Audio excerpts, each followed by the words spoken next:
Триває інформаційний вечір на каналі АТР. Я Христина Стець, вітаю вас. Дякую, що ви до нас приєдналися. І зараз, впродовж наступних півгодини, ми будемо говорити про таку знакову подію для кримсько-татарського народу. І говоритиму я з гостем нашої студії. Це Едем Дудаков, делегат Курултаю кримсько-татарського народу. Пане Едеме, я вас вітаю. Здравствуйте. І зі святом вас. А для глядачів я хочу нагадати про те, що власне сьогодні у залі Верховної Ради України відбулося урочисте засідання, яке було присвячене 100-річчю проведення першого Курултаю кримсько-татарського народу. І тоді 100 років тому, після завершення, за підсумками першого Курултаю, була проголошена Кримська Народна Республіка, був сформований уряд і була прийнята Конституція. Наші журналісти підготували про це детальніший сюжет, тож подивімося і почнемо розмову. 100 років тому в Ханському палаці в Бахчисараї відкрився національний з'їзд – перший Курултай кримсько-татарського народу. Цьому передували місяці напруженої роботи кримсько-татарських лідерів. В революційні часи організувати національний з'їзд виявилося досить складно. Курултай узяв на себе обов'язки тимчасового Кримсько-мусульманського виконавчого комітету і проголосив себе парламентом Кримської Народної Республіки. Головою уряду обрали 32-річного Номана Челебіджихана.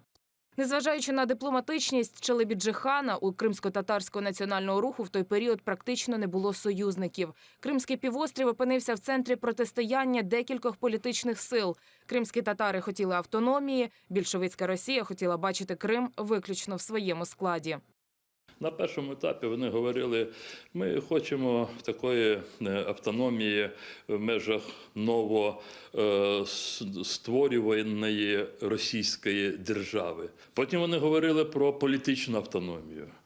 І на третьому етапі, вже ближче до січня 1918 року, коли вони побачили, що жодна політична сила, яка презентує в тій чи іншій мірі російськость, ніхто з них не хоче жодних свобод для кримськотатар. Недовго проіснувала Кримська Народна Республіка. Більшовицький уряд її не визнав і збройними загонами скинув уряд. Голову Номана Челебіджихана в лютому 1918 року розстріляли. Майже 80 років по тому, після депортації і повернення на батьківщину, в 1991 році провели другий кримсько-татарський Курултай. На ньому ухвалили декларацію про національний суверенітет кримсько-татарського народу. Курултай обрав меджліс кримсько-татарського народу на чолі з Мустафою Джемілєвим. Если, скажем, в организации Крымско-татарского национального движения, центральной инициативной группе были активисты национального движения, и они были рупором народа, то здесь уже непосредственно избранные самим народом, независимо от их политических, религиозных или там каких-то взглядов. И это, конечно, очень поднимало вес и значение Курултая и Меджлиса. 100 років тому Центральна Рада Української Народної Республіки була єдиною, хто визнав нову державу. В цьому році дату створення Курултаю відзначають на всеукраїнському рівні. Вікторія Аблязова, Заман, АТР. Я нагадаю, що гість нашої студії – Едем Дудаков, делегат Курултаю кримсько-татарського народу. Власне, пане Едеме, те, що сьогодні відбулося у Верховній Раді України та урочиста сесія з нагоди 100-річчя Курултаю. Що це за сигнал, зокрема, для українців, які на материковій частині, для людей, які зараз перебувають, живуть в анексованому Криму, і, можливо, для агресора Російської Федерації? Ну, событие, во всяком случае, знаковое, и она не пройдет незаметно. А в силу того, что в Крыму происходят такие репрессии, то это, безусловно, какая-то поддержка народа. Я думаю, нас смотрели практически все, даже те, которые сегодня, так сказать, изменили национальному движению и работают против Курултая, против Меджлиса крымско-татарского народа. Ну, и они смотрели, потому что событие действительно знаковое и с исторической точки зрения, и то, что в зале сегодня присутствовали очень много делегатов Верховной Рады Крыма, представитель президента, 2 президента присутствовали бывших. Я считаю, что это очень хорошая поддержка в части того, что действительно сейчас в народе как бы существует внутренний страх когда моя очередь, когда придет. Ведь эти обыски даже не сколько страшны тем, что они происходят, а то, что после этих обысков очень быстро умирают старые люди от вот этого шока. У многих это произошло в течение года. Люди, которым под 80 или кончается, они погибают. И все мы этого, в принципе, боимся, потому что это шок для наших стариков. Власне, один такий випадок, на щастя, він не завершився трагічно і летально, але, власне, одна родичка одного із тих, кого, власне, сьогодні обшукували, в кого сьогодні проводили обшуки, їй 85 років, і під час обшуків сьогодні їй стало зле і довелося викликати швидку. І поки що немає інформації про стан її здоров'я. Я нагадаю глядачам, ви, напевно, знаєте про ту ситуацію. Кожного дня відбуваються у когось обшуки, проти когось відбуваються репресії в анексованому Криму. А сьогодні їх провели у активіста Поляни протесту Фазима Ібраїмова. Це відбулося у Сімферополі. І, власне, вилучили документи і патрони. Сам активіст зазначив, що силовики РФ прийшли, аби вилучити у нього ісламську літературу і документи на захисників самобутів. І, знову ж таки, за його словами, він підписав протокол обшуку. І про те, що його родичці, очевидно, це його мати, якій 85 років, стало зле. І я хотіла би, напевно, ви маєте більш таку яснішу інформацію з приводу масовості цих обшуків, бо те, що ми тут отримуємо, скажімо, на території вже материкової України, я можу підозрювати, що це лише частина того, що відбувається насправді, бо доступ до інформації абсолютно обмежений. Ну, доступ до информации у нас тоже не очень велик. Во всяком случае, кто об этом заявляет, если об этом знают соседи, то, конечно, появляется. Но обшуки там могут произойти и вне поселках компактного расселения. И тогда, в принципе, об этих людях мы можем и не знать. В силу того, что отдельных людей пытаются привлечь к сотрудничеству вот такими методами, возможно, и те, кто идут на это сотрудничество, не сообщают об этом. Так что мы можем знать не обо всем, не обо всех обысках. Те, которые, в принципе, удалось этими обысками сломать, эти люди не заявляют, что у них прошли обыски. Но если это произошло в поселке компактного проживания, то это скрыть невозможно, потому что соседи видят. Это же происходит так, это приезжает несколько машин, залетают, рано вранці. очень рано, да, залетают в дом, и, естественно, незамеченными такие вещи не остаются. А наскільки, власне, ця інформація, та, як сарафанне радіо вона передається, не обов'язково по телебаченню, зрештою, в Криму, як мені здається, і не особливо телебачення про це говорить. Люди одне одному передають про кількість цих обшуків. Якщо говорити про, коли тільки сталася анексія, я пригадую, що було дуже багато людей, які насправді не боялися. І говорили про те, що всіх не пересадите, всіх не перелапаєте і всіх не обшукаєте. Наскільки зараз великий відсоток тих людей? Чи все ж таки страх робить свою справу? Ну, при всем при том, что есть, конечно, такой страх, но я живу в поселке компактного проживания крымских татар. Это не значит, что они не интересуются тем, что происходит в национальном движении. Они очень интересуются. И вот это знаковое сегодняшнее событие, конечно, не смотрели, и это и была поддержка. Но, естественно, люди стали более осторожны.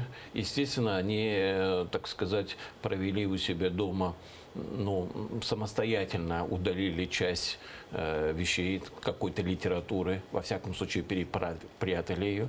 Естественно, если у них были документы, например, Хурултая или каких-нибудь заседаний Меджлиса, это тоже они все перепрятали. Такое-то есть, конечно, люди стали более осторожны, но это не значит, что они перестали общаться между собой. Они общаются между собой, они очень интересуются проблемами, которые происходят по всей Украине и в мире, и реакция мирового сообщества. Они это прослеживают, они говорят, они обсуждают об этом.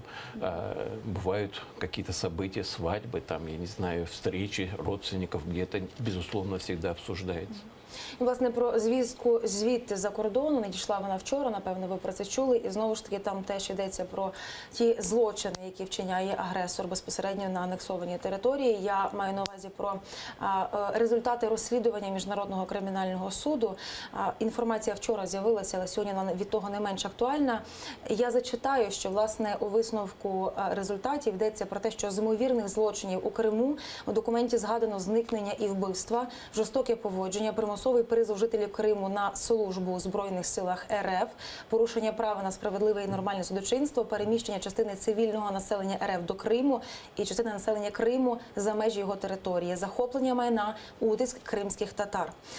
Як на мене, документ серйозний, і власне це є результат розслідування Міжнародного кримінального суду. Можливо, це тільки краплинка в цій боротьбі за повернення Криму і аби той, хто його анексував, поніс покарання. Наскільки ви розцінюєте власне цей документ і цей результат розслідування таким важливим меседжем, можливо, звідти за кордону? Ну, это очень важный документ в любом случае, хотя в Крыму он бывает мало заметен. Но вот я перешел границу очень легко, в этот раз вообще пролетел. И очень многие, которые ехали на автобусах на это событие, их тоже пропустили. Непонятно, то ли связано с этими документами, то ли они меняют тактику.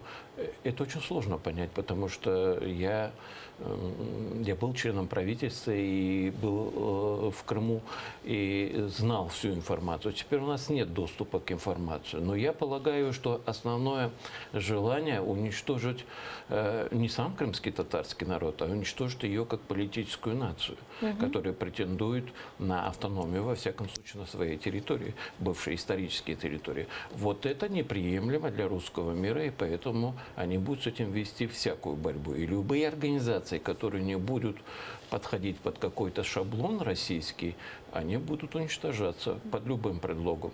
Это может быть подведено под какое-то уголовное дело, не обязательно политическое, потому что человек, если занимает активную политику, и у него есть какой-то бизнес, это можно подвести под уголовное дело. Или вот как ситуация с Виджи Кашка, когда обычный бытовой разговор, когда это допускается у мусульманов, когда представители женщины, у которой заняли деньги, обсуждают с человеком, каким образом он собирается вернуть деньги, которые занял. Это нормальный процесс. У нас не принято обращаться в полицию, и тем более Виджи Кашка, она, например, никогда бы не обратилась в полицию. Для нее это считается неприемлемым. Поэтому она попросила своих доверенных лиц, будем говорить, поговорить с человеком, с этим. Ну, это все подведут сейчас под уголовное дело. То есть совпали два критерия здесь в данном случае: события и то, что люди активны в национальном движении. И я думаю, что по всей строгости закона будет подведена вот эта судебная процедура.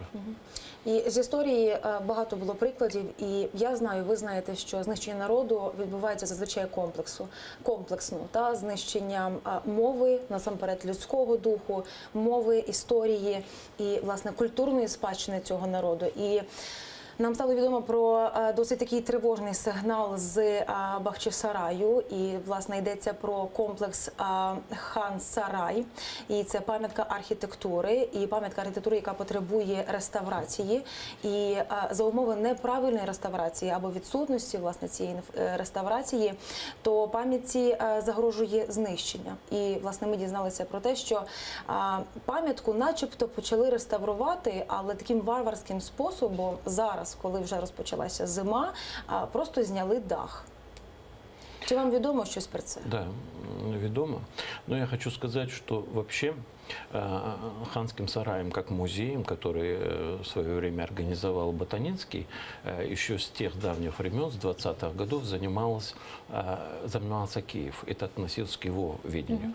В Киеве есть такая государственная корпорация по реставрации, это УКР-НИИ реставрация, которая проводила все исследования по Ханскому дворцу. Это не только последние 23 года, это и в советский период.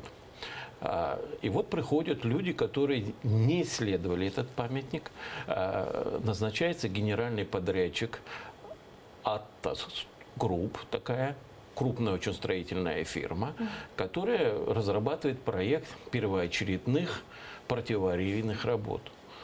И под видом противоаварийных работ фактически уничтожаются элементы культурного наследия. полностью должны быть заменены все балки, убирается черепица, которая тоже является элементом культурного наследия, и меняется ее на черепицу, которую привезут с Испании. Я вот долго думал, для чего же они это делают? Это потому что такой варварский подход, после которого, я хочу сказать, вот уже мечеть, которую они начали, вот эти противоаварийные работы, по критериям ЮНЕСКО не будет принят в их реестр, потому что нарушено вот это культурное наследие. Убраны балки, распилены эти балки. А по проекту я точно знаю, что должны были заменены 4 балки. Извините, что я говорю подробно, потому что эта ситуация очень серьезная. Под это дело надо заводить уголовное дело, потому что уничтожается. Но для чего это делается? Я думаю, что здесь, понимаете, Россия – это большой советский, чуть уменьшенный Советский Союз. И символизм для них очень важен. В этой среде приезд и уезд президента России, где он заявил якобы, что Ханский дворец выглядит слишком убого, то теперь хотят вот сделать вот такой вот потемкинский ремонт, как был к приезду к Екатерине. Естественно, если взяться за реставрацию, то это длительный процесс. Очень длительный процесс. А вот если под видом реставрации сделать вот такое вот вместо поясов, например, из дуба заливаются бетон на памятнике 17 века, это вообще недопустимая вещь. Эрозия увеличивается, там проблемы с росписями, открытая, как вы сказали, поверхности. Вот там пленочкой только закрыто, если смотреть на фотографию, то это все видно. И, естественно, большая влажность внутри, что очень вредно. Там есть деревянные резные балконы, которые заливаются водой. Я долго задавался вот мыслью, для чего это делается. А я думаю, что вот его хотят сдать под общую, так сказать, комплекс. Это вот мост, дорога. И вот в Ханском дворце они делают вот такой вот ремонт. И, по всей видимости, вот они должны показать, что действительно мы что-то сделали. На самом деле это уничтожается культурное наследие. И еще один момент. Сделать старую черепицу, восстановить, как в Топкапы, например, в Турции, то это мало заметно. А вот если привезти новую черепицю, сделать новое, то для обивателя це от ах. Більш помітно. Та і зараз з нами на зв'язку є власне архітектор-реставратор. Вона власне була науковим керівником того ще першого розробленого проекту реставрації комплексу Хан-Сарай Ольга Кушлик. Пані Ольго, вітаємо вас. Чи ви нас чуєте? Так, чую. Доброго дня. Попросили би ми вас, як людину, яка власне курувала цим проектом реставрації, зараз оцінити ці результати вже виконання нового проекту реставрації. Наскільки вони можуть бути жахливими, плачевними і справді варварськими, коли власне вже реставрація, як пан Едем нам щойно повідомив, відбувається абсолютно неправильно. Ну, на території України пам'ятки національного значення або Бахчисарайський Ханський палацовий комплекс є пам'яткою національного значення, яка номінувалась до культурної спадщини всесоюзної, але документи не було зроблені. Виконуються реставраційні роботи відповідно до закону про охорону культурної спадщини і державних будівельних норм, які визначають склад, зміст, порядок розроблення, погодження і затвердження науково-проєктної документації для реставрації об'єктів нерухомої культурної спадщини. Пам'ятки такого рівня, як Бахчисарайський палац і мечеть Бахчисарайського ханського заповідника, Ханського палацу, вони є пам'ятками найвищого рівня, і під час виконання реставраційних робіт їх планування виконується всі по порядку, виконується весь склад і порядок робіт, який повинен виконуватися. Ну, наприклад, повинні бути спочатку складатися реставраційне завдання, що, як, в якому порядку і що планується зробити. Потім повний комплекс науково-дослідницьких робіт, який визначає стан пам'ятки, її рівень, визначаються матеріали, з яких зроблені, і Потім розробляється технологічна частина для того, щоб пам'ятки такого рівня виконувались в матеріалі, в періоди теплові, а не в холодні частини, і в вигляді автентичний, тобто в первісному вигляді.